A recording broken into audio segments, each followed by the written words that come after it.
بسم الله الرحمن الرحيم. 5 أكتوبر 2023 waxaan joognaa taliska ciidanka booliiska Soomaaliyeed halkaas oo aan rabno inaan warbixin kooban oo faahfaahsan ku siino shacabka Soomaaliyeed ee ku dhaqan gudaha magaalada caasimadda ah nawaaxigeeda iyo guud ahaan dalka oo dhan iyo shacabka Soomaaliyeed oo daafaca caalamka kula dhaqan inay ogaadaan lana socdaan waxa dalka ka dhacaya. 27 bishii September 2023 ayaa degmada Kaaraan khawaarijtu waxay miina deemish nooca deemishka la yiraahdo wax dhibaato aan ahayn laakiin dhawaq miina leh ayay dhigeen guri qof mas'uul ka ahaan jiray maamulka gobolka Banaadir oo gudoomiye ku xigeen ka ahaan jiray degmada gurigaas oo ku yaala waaxda Xanaano ayay miino nooca deemishka dhigeen miinadaas oo qaraxday iyo wax khasaare ah geysanin hase yeeshee ciidamada ammaanka oo goobtii ka howlgalay waxa qolihii khawaarijta ahaa oo meesha miino soo dhigay ka baxsadeen. warbixintan aan waxay tixraacaysaa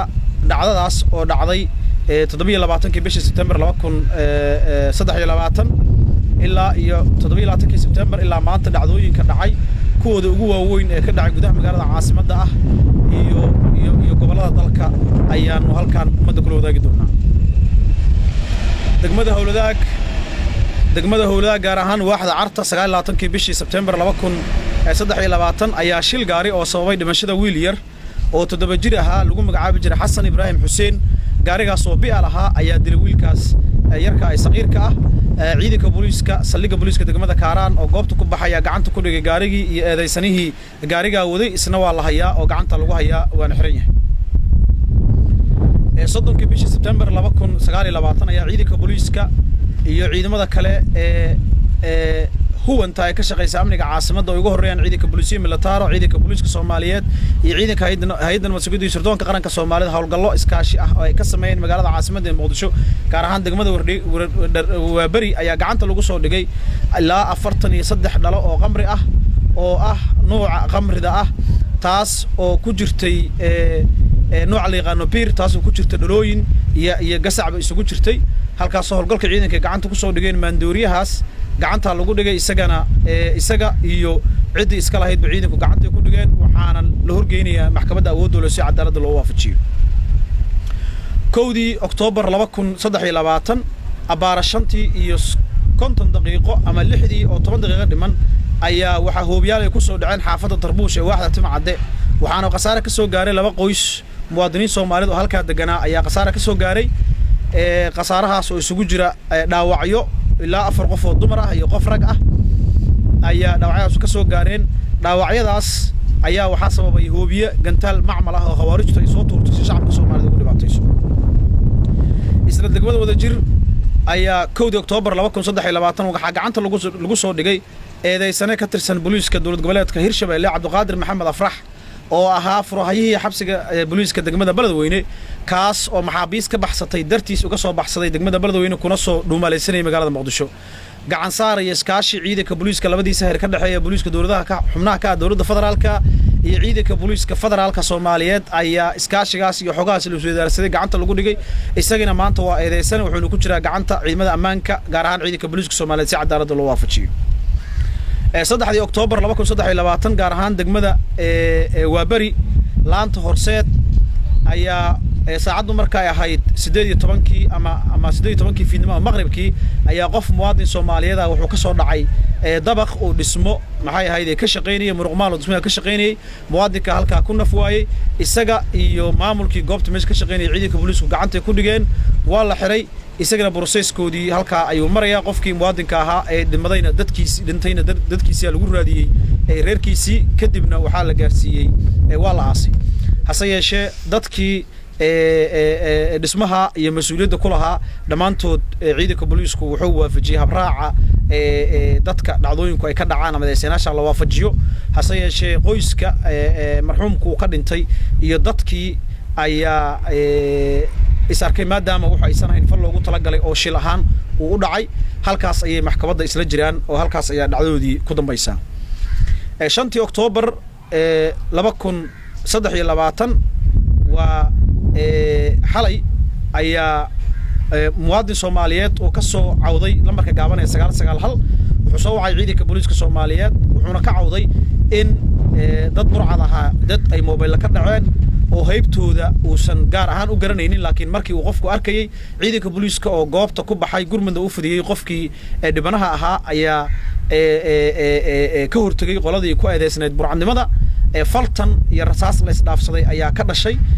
degmadaas wadajir gaar ahaan checkpointiga la yiraahdo Al-Naciim halkaas ayaa rasaas la isdhaafsaday ay ku dhinteen laba kamid ah eedeysanayaashii ku eedeysnaa falka burcadnimada qofka muwaadinka oo ka socday kuwii kale tana way baxseen iyagana waa lagu raad joogaa maadaama ay la rumaysan yihiin magaalada Muqdisho ay banaanka uga bixin iyagana cadaaladda ayaa la waafajin doonaa waxa inta dheer in asbuucii tagay aanu ciidanka booliiska Soomaaliya gaar ahaan ciidanka ilaalada xeebuhu uu soo saaray war saxaafadeed iyo awaamiir sugidda amniga xeebaha dalka gaar ahaan kuwa ku teedsan magaalada caasimadda ee Muqdisho oo loogu talagalay in lagu xaqiijiyo amniga muwaadiniinta Soomaalida ku dhaqan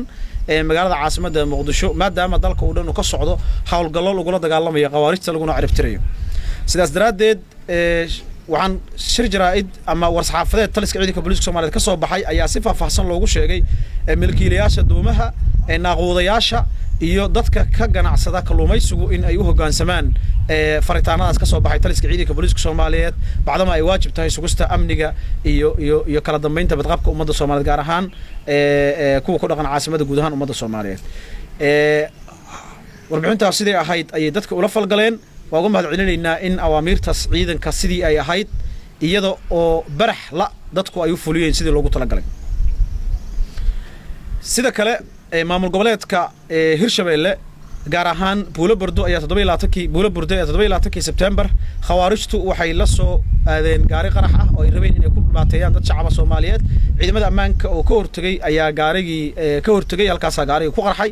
wuxuuna gaarsiiyay dhimashada wuxuu reebay dhimashada ilaa 10 qof iyo dhaawac 15 kale oo dhamaantood u badnaa ciidamada ammaanka oo ka hortagay gaariga si uusan dadkii shacabka ahaa iyo goobihii bartaadka ku ahaa u gaarin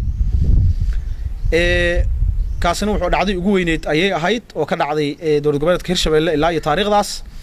dhanka kale degmada Doolow gobolka Gedo gaar ahaan maamul goboleedka Soomaaliyeed ee Jubbaland ayaa ciidanka booliisku waxay gacanta ku soo dhigeen gaari hoomi ah oo waday walxaha qarxa iyo ugu yaraan 4000 oo rasaasta qoriga BKM-ka la yiraahdo kaasoo la aaminsan yahay in qawaarijtu ay u diyaarinaysay in ay goob ku weeraraan ama ay dhibaato ku geystaan ku dhibaateeyaan dadka masaafirka ah iyo ummad Soomaaliyeed waxba ka galabsanin ciidanka saldhigga booliiska degmada Doolow ayaa ka hortagay gacantana ku dhigay eedeysanihii gaariga watay iyo kuwii kale oo la xiriirayna dhammaantood gacan ayaa lagu hayaa maxkamadda awoodda u laayana loo soo bandhigi doonaa sida kale guud ahaan dalka waxa ka socda hawlgallo ay ciidanka booliiska Soomaaliyeed booliiska federaalka iyo booliiska dowladda xubnaha ka ah dowladda federaalka ay wadaan kaas oo looga gool leeyahay in lagu xaqiijiyo amniga muwaadiniinta Soomaaliyeed ku dhaqan gobollada iyo degmooyinka dalka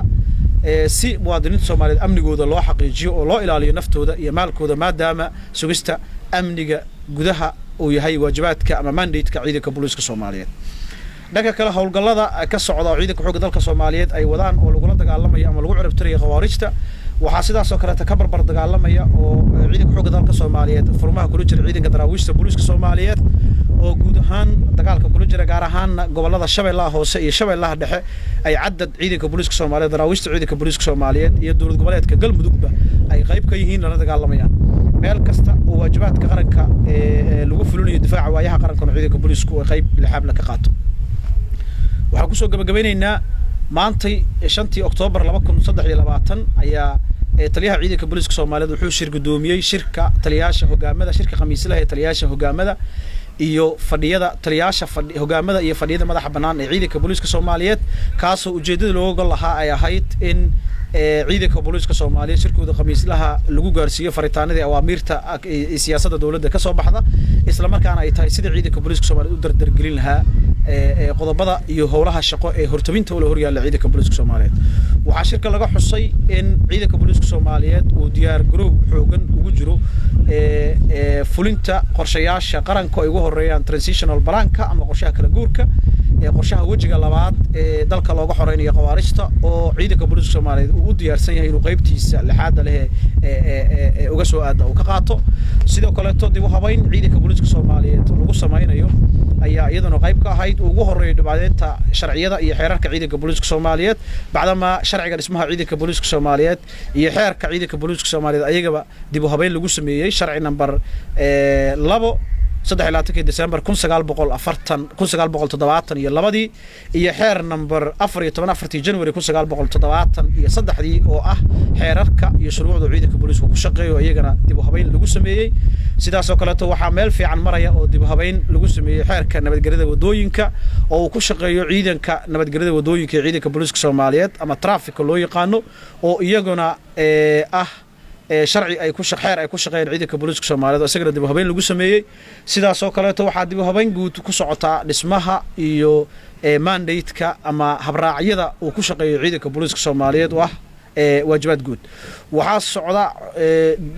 dib u dhis ama dib u habeyn guud oo ciidanka booliiska dhammaad ku socota haday noqon lahayd xubnaha cusub ee ciidanka oo la qaadanaya oo loo qaaday kursooyin dibadda ah oo loo qaaday dalalka Soomaaliya saaxiibka la ah si kursooyin leeyli sarkaal ay u soo qaataan iyo takhasusaad gooni ah sidoo kale waxa shirka laga xusay wajiga labaad ee sifaynta qawaarijta ama ciribtirka qawaarijta sida ciidanka booliiska Soomaaliyeed uu diyaar ugu yahay gaar ahaan ciidanka daraawiishta booliiska Soomaaliyeed oo qaybtooda libaaxa leh inay ka qaadato diyaar u ah shirkeena jaraa'id maanta intaas ku saabsanaa waxaan isku dayeynaa aan ku dadaali doonaa insha Allah in aan si asbuuc la ah masbuuci laba jeer ummadda Soomaaliyeed u gaarsiino dhacdooyinka ugu waaweyn ee dalka ka dhaca oo maasantiin